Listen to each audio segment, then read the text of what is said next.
Shalom saudara-saudara yang dikasihi Tuhan, sekali lagi kita belajar dalam Injil Markus pasal yang pertama, ayat yang pertama hingga yang ke-8, fokus kepada pribadi Yohanes Pembaptis. Yohanes Pembaptis begitu berpengaruh pada kaum sebangsanya pada zaman itu, karena sesungguhnya ia mewujud nyatakan, ia membuktikan dan memperlihatkan apa yang diberitakannya itu di dalam kehidupannya setiap hari.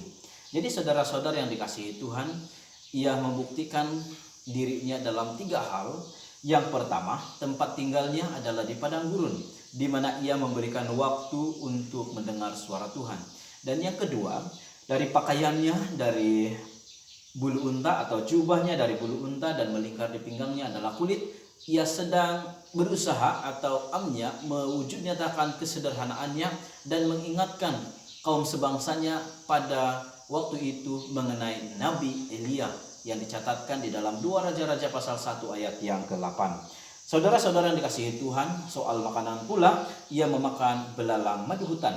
Yang disebutkan belalang madu hutan ini bukanlah belalang yang hidup sebagai serangga, mungkin dalam kategori yang demikian, tetapi ia adalah buah dari satu pohon dan bentuk buah ini sedikit mirip dengan buncis. Saudara-saudara yang dikasihi Tuhan, menurut catatan sejarah, belalang madu hutan ini adalah makanan orang yang paling miskin di antara yang termiskin.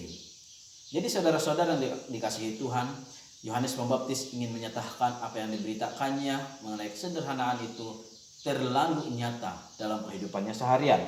Tetapi dewasa ini terlalu banyak orang yang menyampaikan atau berkhotbah, tetapi khotbahnya itu disampaikan untuk orang lain tanpa ia melakukannya sendiri. Antara lainnya, ia menyatakan berkat-berkat dari kemiskinan, tetapi hidupnya kaya raya atau mewah.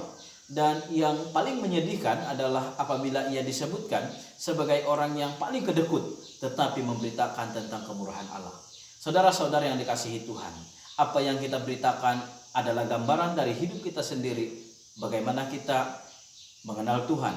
Dan apabila kita benar-benar menyatakan itu sebagai satu pengakuan bahwa Yesus adalah Tuhan yang ada dalam hidup kita, maka statement itu akan dipertanyakan dan dipersoalkan. Mengapa cara hidup kita tidak menjadi berkat? Saudara-saudara yang dikasihi Tuhan, jadilah berkat, jadilah teladan di dalam menghidupi kehidupan sebagai orang percaya. Tuhan memberkati.